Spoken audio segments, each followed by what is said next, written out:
love or any good thing. In fact, there's not a finite amount of anything at all because there is nothing that is finite in the universe. We live in an infinite universe, and because the universe in which we live is infinite, you can have all the good you want and you have a right to be happy. And no one else has to be unhappy because you're happy.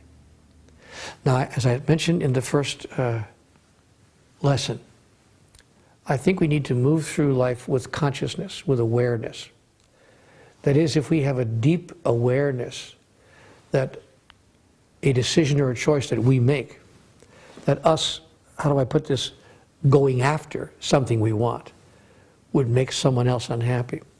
I think it behooves us to hold our awareness of that truth and then to talk and interact with that other person, who is, by the way, nothing more than us in disguise. That is, there's only one of us.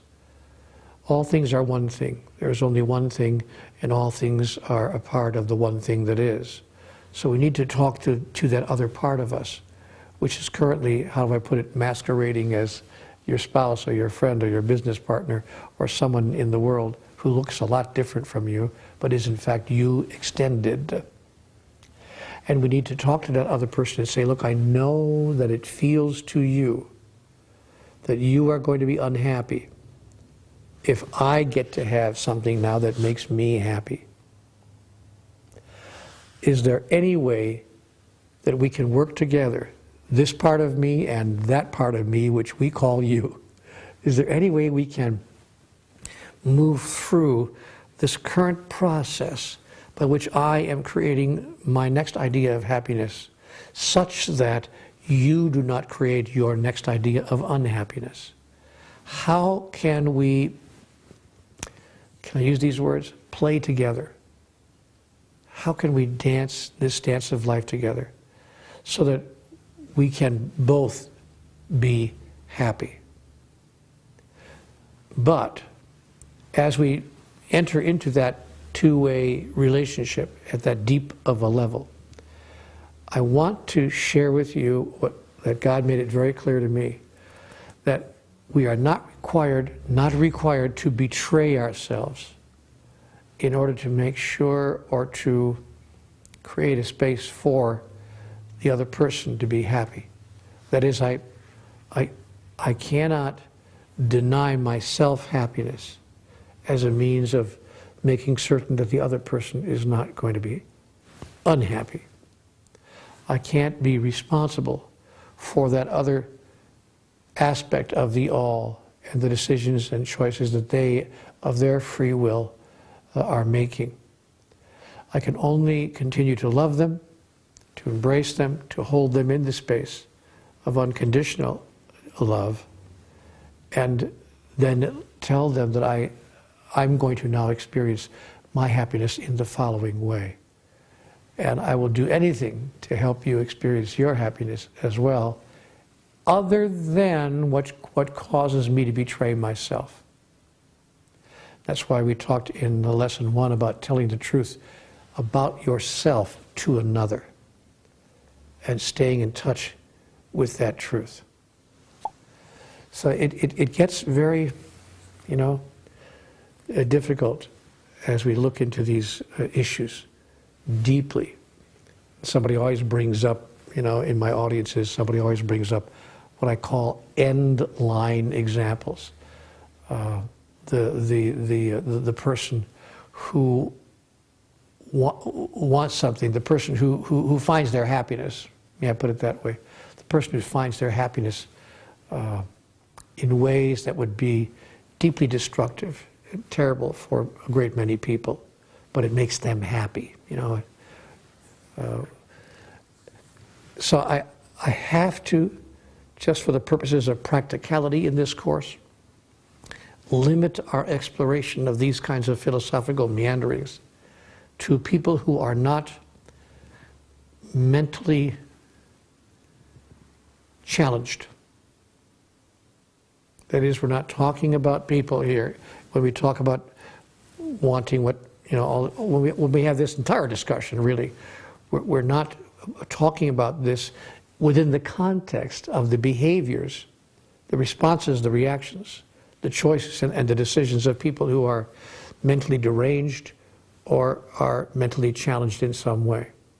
So can we agree on that caveat? Can we agree on that boundary within which we hold the framework of our discussion? It's fair to ask, well, what about those people? But that's not part of this discussion. Perhaps before this entire course is over, we can take a look at that as well. But if we have enough time to do that. But that's not part of this discussion. Any more, by the way, that it's part of this discussion to talk about small children who are not mentally challenged or mentally deranged in any way, but are simply limited in terms of their human understanding. So what I'm saying here equally does not apply to a 2-year-old or a 4-year-old child in most cases. So let me be clear about this. As I said, it gets a little convoluted. That when I ask the question, do I have a right to be happy? Or when I pose the question, do people have a right to be happy? I am, in fact, talking about people who have all of their capacities. Fair enough for this conversation. It's also important to, in the context of this question, do I have a right to be happy? It's important to explore what we mean by happy. That is, what does it mean to be happy? And that's not an unimportant consideration in this whole conversation. Do I have a right to be happy means what? What is this thing called happiness about? God said to me that happiness is the feeling of completion. That happiness is how we feel when we feel that we have completely, or as near as completely as possible, experienced what we came here to life to experience at any given moment, which is who we really are, which gets us to the fourth point I want to discuss with you today.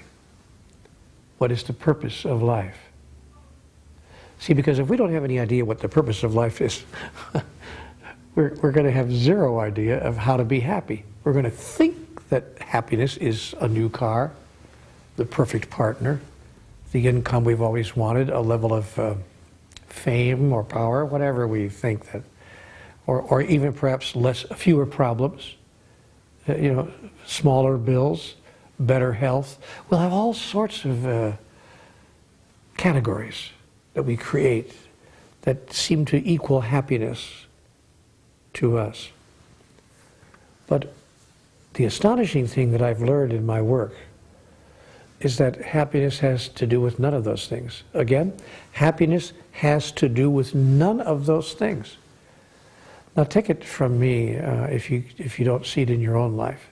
Because I don't know how to say this. This is a tough thing to say because it sounds like I'm trying to boast or brag, and I'm not. But folks, I've had all the things in life that I thought I needed to be happy at one point in my life.